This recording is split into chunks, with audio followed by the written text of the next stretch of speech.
You ever meet someone who seems gentle at first? Someone who speaks softly, smiles warmly, and feels like a safe place to rest your heart? But slowly, almost invisibly, their warmth turns into something colder, something that feels like a grip rather than a hand. Today, I want to talk about how manipulative men create emotional dependence, not to point fingers, but to shed light, because darkness only grows where silence lives. And maybe, just maybe, someone listening will recognize the signs in time or feel a spark of strength they thought they'd lost. So let's walk through this together. 5 key ways emotional dependence is crafted, not by accident but by design. Love bombing is one of those things that feels impossible to see when you're inside it. It feels like a sunrise breaking over your life, like someone suddenly switched on all the colors you didn't even know you were missing. It starts with an intensity that feels almost supernatural. Messages that hit your phone the moment you open your eyes, words that feel soft and warm, like they were crafted just for you. It's a tension that wraps around your heart before you have time to question whether it's real. And that's the thing about it, it feels like magic, because it's meant to. It doesn't begin with red flags. It begins with fireworks, grand gestures, deep conversations at 2 a.m., a feeling that this person sees you in a way no one ever has. They talk about destiny, fate, how meeting you feels like something written in the stars. They paint a picture of a future so vivid and so perfect that you can almost step into it. And when someone gives you that kind of emotional light show, the world around you gets quiet. You start leaning in, you start believing, you start trusting. The human brain loves intensity. It responds to it the way a spark responds to oxygen. Suddenly, everything burns brighter. That's why love bombing works. It creates a rush, a high, a sense of connection that feels too powerful to be questioned. You don't question the person who brings you this much joy this quickly. You thank them. You fall for them. You allow yourself to believe you've finally been chosen in a way you've always dreamed of. I knew someone once who said that the first month of her relationship felt like she was the lead character in a love story. Her partner showered her with compliments, told her she was extraordinary, sent flowers for no reason, made playlists of songs that reminded him of her.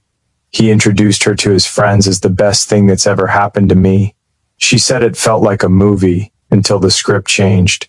But in those early days, she was floating. And who wouldn't float when someone holds you up with that much adoration? What makes love bombing so powerful is the speed. It doesn't allow time for reality or questions or boundaries. It sweeps you off your feet so fast that you don't notice when the ground starts disappearing beneath you. A healthy relationship grows slowly, like roots finding their way through the soil. Love bombing doesn't grow, it explodes. It's not patient. It's urgent. It's not steady. It's overwhelming. And overwhelming feels romantic until you realize you've been disarmed. That early intensity plays a psychological trick. When someone showers you with affection, attention, and admiration, your brain releases dopamine, oxytocin, the chemicals tied to bonding. You begin associating this person with safety, joy, excitement, connection, and because they create such a strong emotional impact so quickly, you attach to them even before you really know them. That's the point. The goal is to make you feel so special, so chosen, so deeply understood that you don't notice the hooks being placed beneath the praise. The danger appears when the intensity fades. Because it always does. No one can sustain that level of emotional output forever. But manipulators don't fade because the love was too strong. They fade because they got what they wanted. They got your trust. They got your vulnerability. They got your heart open and unguarded. And once the bomb stops exploding, once the texts slow down, once the constant affection gets replaced with distant silence, you don't think, wow, that was manipulation. No. You think, what did I do wrong? How do I get that magic back? That's the trap. Because the early magic wasn't love, it wasn't connection, it was strategy. Another friend told me she spent almost a year trying to get her partner to be the person he was during the first few weeks.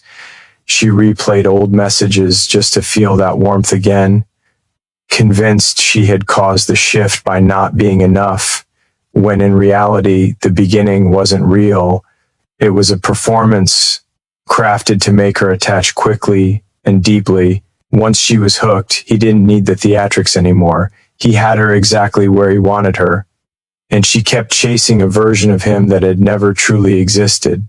That's the cruelty of love bombing. The withdrawal hurts more than anything because it feels like losing the greatest thing you've ever had. You're not just losing a person, you're losing the fantasy they created.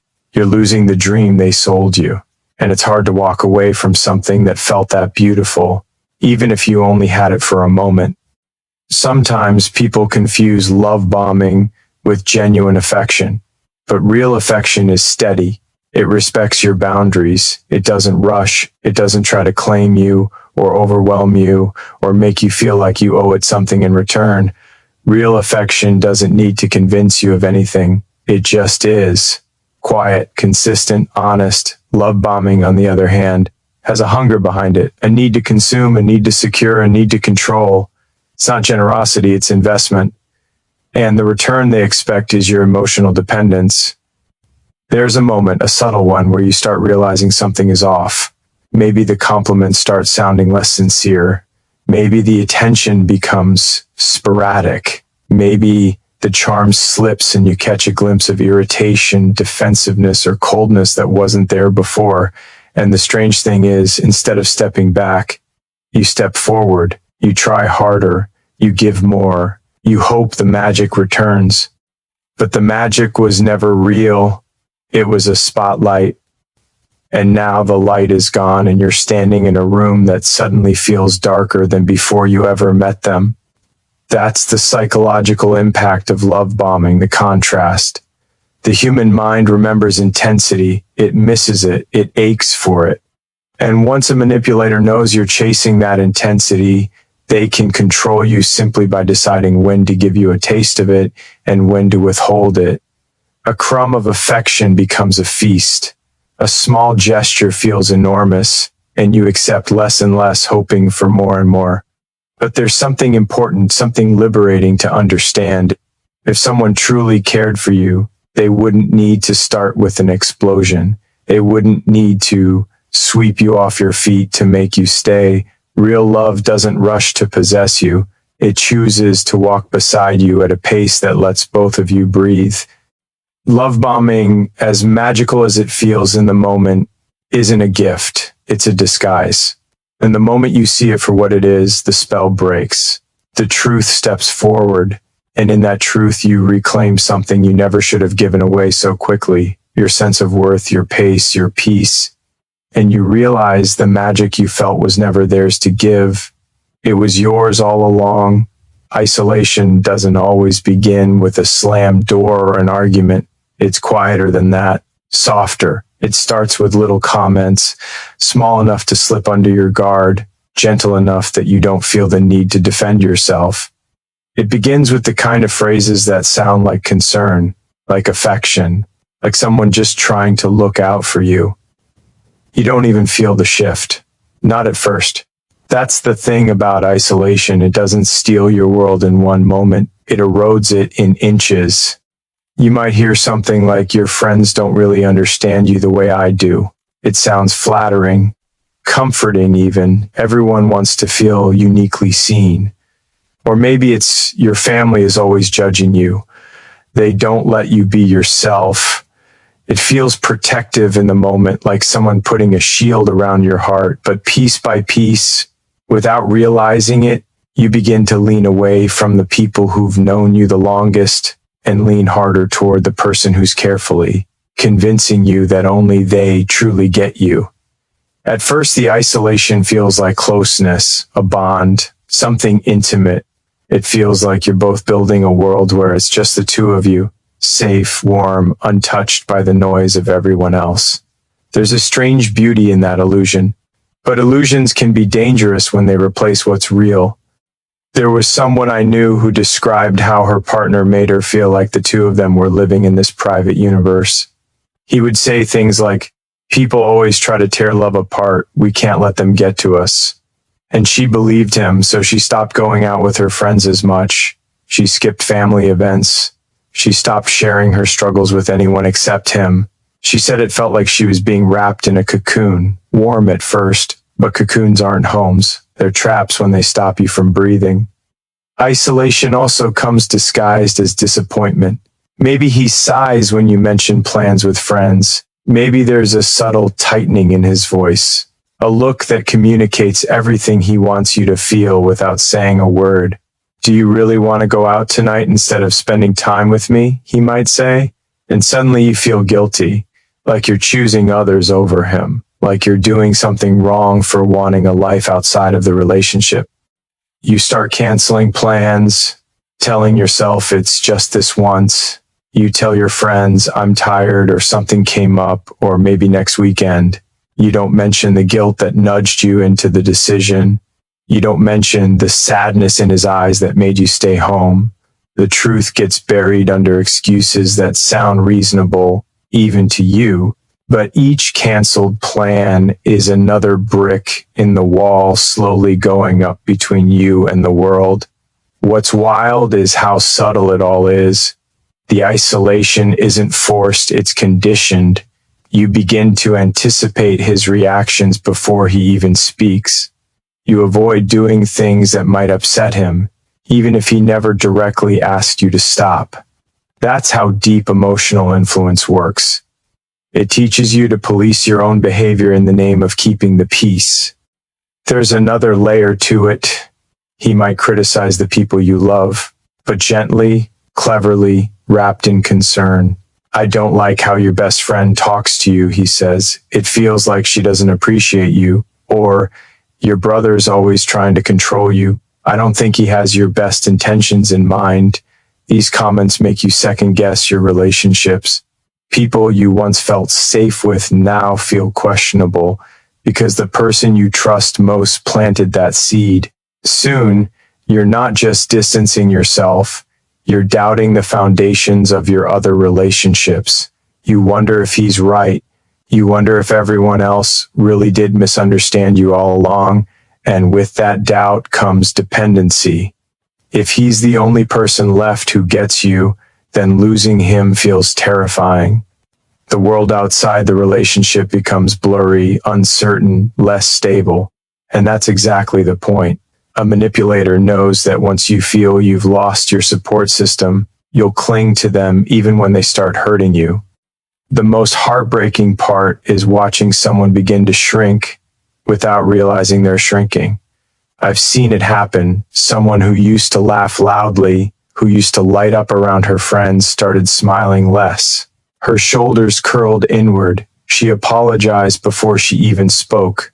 Not because she was naturally timid, but because she had become accustomed to being her partner's emotional hostage, scared to make a move that might cause tension. Isolation isn't always physical. Sometimes it's emotional isolation, the kind where you're surrounded by people but feel like you can't truly talk to any of them because he convinced you that they won't understand, or that they'll twist your words, or that they're secretly hoping your relationship fails. Once that belief takes root, you start censoring yourself. You keep your worries inside. You keep the confusion inside. You keep the fear inside. That's when the isolation becomes complete. When your partner is the only person you confide in, the only person you depend on emotionally. And that's exactly where a manipulator wants you, alone in a room full of people with only one exit, and he's standing in front of it. There's a psychological reason isolation is such an effective tactic. Humans are social creatures. We need connection the way plants need light. When that light is cut off, we don't stop growing. We just start bending toward the only source of warmth left. And if that warmth is controlled by someone with manipulative intentions, we become dependent without even noticing the transformation. But there's something important to understand. The isolation isn't your fault. It happens slowly, carefully. in a way that makes it almost impossible to see while you're inside it. No one chooses to give up their world. They're guided there step by step with phrases wrapped in affection and actions disguised as love. And yet, the moment someone recognizes what's happening, even faintly, the spell cracks. The world outside the walls begins to glow again, calling to you. You remember faces, voices, places that once felt like home. You start to realize that any love requiring you to become smaller, quieter, more alone isn't love. It's ownership. And humans aren't meant to be owned. Not by affection, not by control, not by someone who fears your independence more than they value your joy. Isolation might silence your world for a while, but it can't silence the truth that still lives inside you. You were never meant to live in the shadows of someone else's fear. You were meant to stand in the full, open light of connection, belonging, and freedom. The kind that never asks you to trade the people you love just to keep one person happy. Confusion is one of the quietest forms of control. It doesn't hit you like a shout or a slammed door. It slips in like a whisper, like a shadow stretching across the room long before you realize the sun has moved. Gaslighting works because it bends your sense of reality until you can't tell where truth ends and doubt begins. And once you doubt your own mind, someone else can slip into that space and rewrite your world for you. It often starts small, small enough that you brush it off. Maybe you remember a conversation clearly, what was said, how it felt, how it landed. But when you bring it up, he laughs a little, shakes his head and says, "That never happened." He says it so calmly, so confidently that you hesitate. You think, maybe I misunderstood, or maybe I'm overreacting. The moment he sees that flicker of doubt in your eyes, the moment he sees you questioning yourself, something shifts in him, not visibly, not outwardly, but the manipulation has begun. Confusion is a powerful weapon because it makes you dependent on someone else for clarity. If every time you try to stand firm, the ground beneath you is questioned, eventually you stop trusting your own footing. You start leaning on the person who keeps telling you that your memory is off, that your feelings aren't accurate, that your instincts are flawed, and leaning on someone who is actively destabilizing you becomes a form of emotional imprisonment. I once heard someone describe it like being inside a house where the walls kept moving, the doors kept shifting, and every time she said, "I'm sure this hallway was here yesterday," her partner would say, "You're imagining it. You always overthink things." She said she began to feel like her mind was a faulty compass spinning in circles, unable to point her anywhere true. That's what gaslighting does. It turns certainty into fog. It turns clarity into chaos. It can look like memory manipulation. It can look like minimizing your feelings. It can look like twisting words until you feel foolish for even bringing up your concerns. You're too sensitive. You always make things bigger than they are. You're remembering it wrong. Why do you always assume the worst? Every sentence pushes you further away from your own truth. And there's a painful irony in it. The more intelligent, thoughtful, or self-aware you are, the harder you fight to make sense of the contradictions. You try to reason with him. You try to analyze the situation. You try to understand how two people could remember the same event so differently. But reasoning with someone whose goal is to confuse you is like trying to play chess with smoke. There is nothing solid to hold on to. At first, you defend yourself. You say, "No, I'm sure you said that." You try to explain your feelings. You stand your ground. But he stays calm, collected, unmoved. His certainty overwhelms your certainty. His voice drowns out your voice. And the moment you start choosing peace over being right, the gaslighting tightens its grip. You begin to think, if I can't prove it, maybe it's not worth bringing up. That's how silence grows.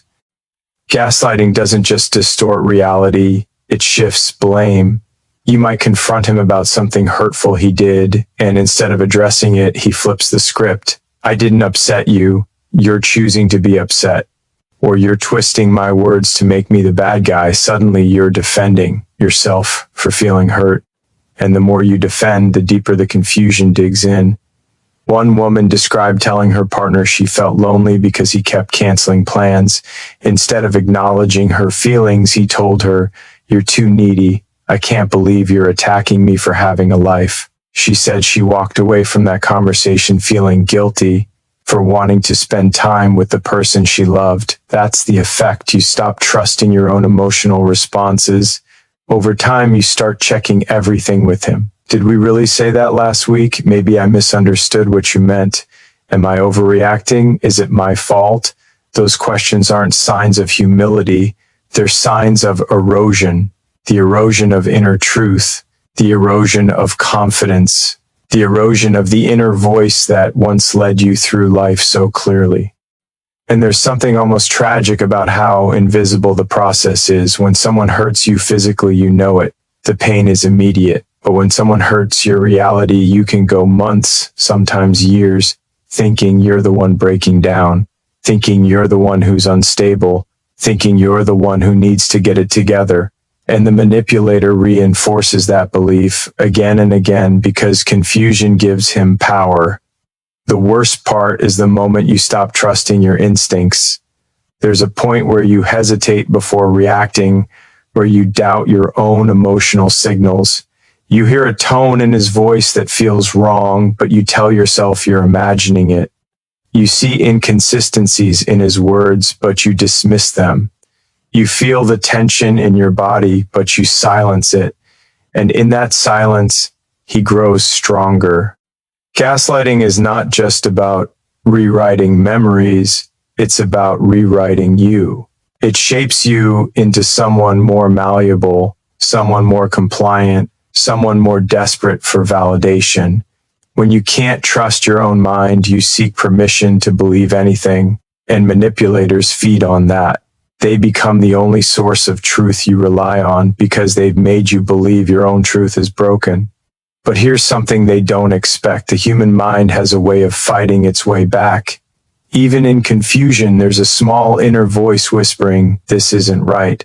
A small spark saying, "I know what I felt. I know what I saw." That spark is the beginning of clarity. It might be faint, it might flicker, but it doesn't die. It waits for the moment you start listening again. Sometimes it's triggered by a conversation with a friend who hears your story and says, "That's not normal." Sometimes it's triggered by journaling and realizing the patterns. Sometimes it's triggered by moments when his contradictions become too big to ignore. Confusion works well in darkness, but it crumbles under light. When someone asks you to stop trusting your own memory, your own emotions, your own instincts, they aren't loving you. They're replacing your reality with theirs. And any love that requires you to abandon yourself isn't love. It's control wrapped in calm words, control disguised as patience, control whispered with a steady, soothing tone that masks the quiet destruction underneath.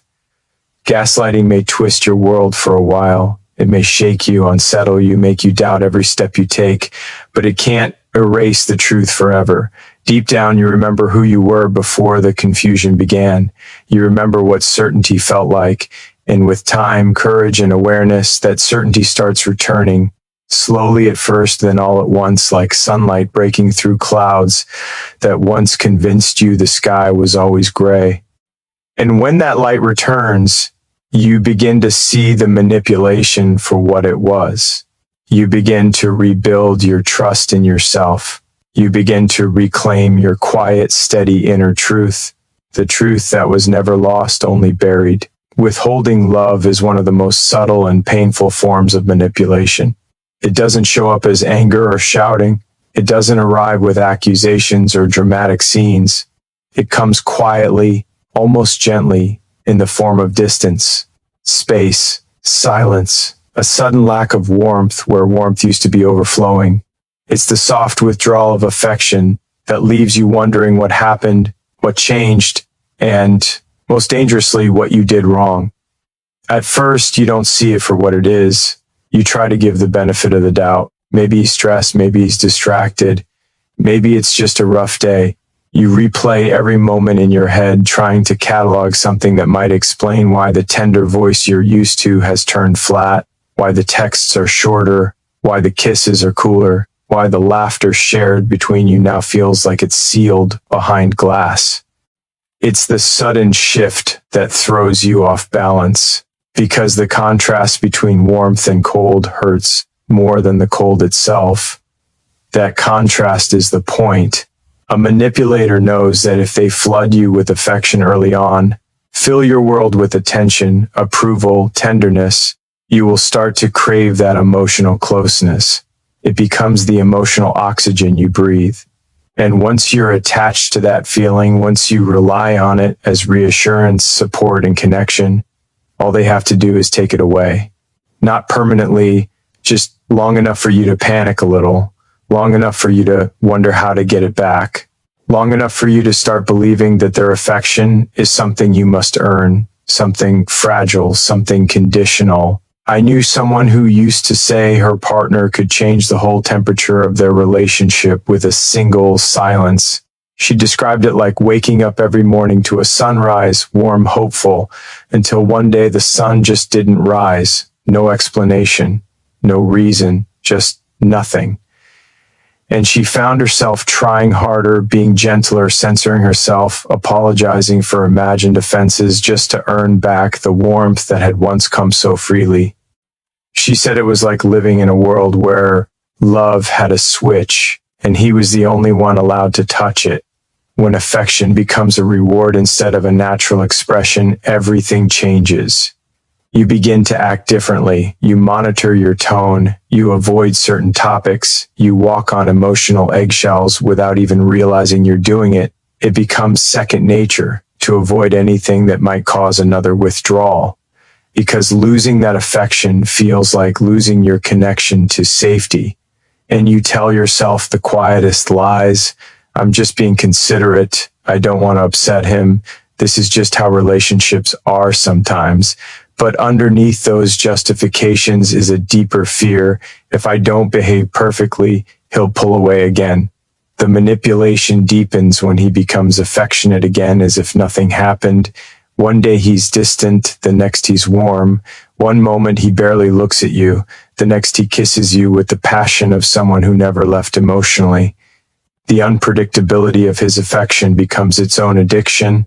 Psychologists call it intermittent reinforcement, the same principle used in gambling. When love is unpredictable, inconsistent, and unstable, your heart begins to chase the highs harder than ever. A single moment of closeness after days of distance feels intoxicating. You feel relieved, validated, grateful, sometimes even euphoric. That brief affection feels like proof that things are okay, that you're loved, that everything's normal again. But it's not normal, it's conditioning. It teaches you that love is something you win by staying quiet, agreeable, forgiving, small. There's a moment everyone goes through when they're trapped in a cycle like this. A moment where you start blaming yourself for someone else's emotional inconsistency. You might think, if I hadn't brought that up, or if I weren't so sensitive, or if I were easier to be with, then maybe he wouldn't have pulled away. The heartbreaking part is that the more the affection is withheld, the more you try to earn it, because humans are wired to move toward connection, not away from it. He might say things like, I just need space, or you're too emotional, or you're stressing me out, and suddenly the responsibility for his withdrawal becomes yours. His silence becomes your fault. His lack of effort becomes something you caused. You start believing that you're the one failing at love, that you're the one who needs to adjust, fix yourself, swallow your voice to keep the peace. But love isn't peace when it requires you to sacrifice pieces of yourself. A manipulator withholds affection, not because they're overwhelmed or unsure, though they may claim those things. It's because emotional distance gives them control. When you don't know where you stand, when you're constantly trying to earn back the tenderness you were once freely given, you become easier to influence, easier to shape, easier to keep off balance. The silence becomes its own language. He doesn't need to argue. He doesn't need to explain. He doesn't need to take responsibility. All he has to do is step back emotionally, and you come running forward to fill the space. It's like you're playing a game you never agreed to, with rules you never learned, and losing means losing the love you've invested so much in. There's a quiet kind of pain that comes from being in a relationship where love is conditional. It's the pain of shrinking yourself day by day, trying to avoid the coldness. It's the pain of smiling even when something hurts because you're afraid honesty will push him further away. It's the pain of waking up hoping today will be one of the warm days. And yet, even in that pain, there's a part of you, the deepest part, that remembers what real love feels like. Not the early stage intensity, not the thrilling highs followed by crushing lows, but the steady, patient, gentle presence of someone who chooses you not because you perform for them, but because they value you. That memory is important. It's the anchor your heart uses to recognize when something is wrong, because real love doesn't disappear when you express your needs. Real love doesn't punish you for being human. Real love doesn't turn affection into leverage. Real love doesn't make you earn warmth or beg for connection. Affection should be a bridge, not a weapon, not a tool, not a prize at the end of silence. Withholding love is emotional starvation wrapped in the illusion of intimacy. But deep inside you, there's a part that knows you deserve more than scraps, more than conditional warmth, more than a love that vanishes the moment you speak your truth. And that part of you, that small, steady voice, is the one that will eventually guide you back toward a kind of love that doesn't fluctuate based on fear, obedience, or emotional compliance. A love that doesn't demand your silence. A love that doesn't vanish when you need it most. A love that gives, not because you earned it, but because you're worthy of it simply by existing. Fear is a powerful thing. It can sit quietly inside you, shaping your choices without ever raising its voice. And when someone learns how to turn that fear into a tool, especially in a relationship, it becomes one of the most effective ways to keep you small, compliant, uncertain. The fear of losing them, the fear of being alone, the fear of starting over, it all becomes a cage built from emotions you didn't ask for but somehow ended up carrying. Manipulators understand this instinctively. They know that humans aren't just afraid of darkness or danger. We're afraid of loneliness. We're afraid of emptiness. We're afraid of the space that opens up when someone we've invested in suddenly steps back or threatens to. They don't have to say, "I'll leave you if you don't do what I want." They just pull away at the right moment, grow cold when you express your needs, hint that they could walk away anytime.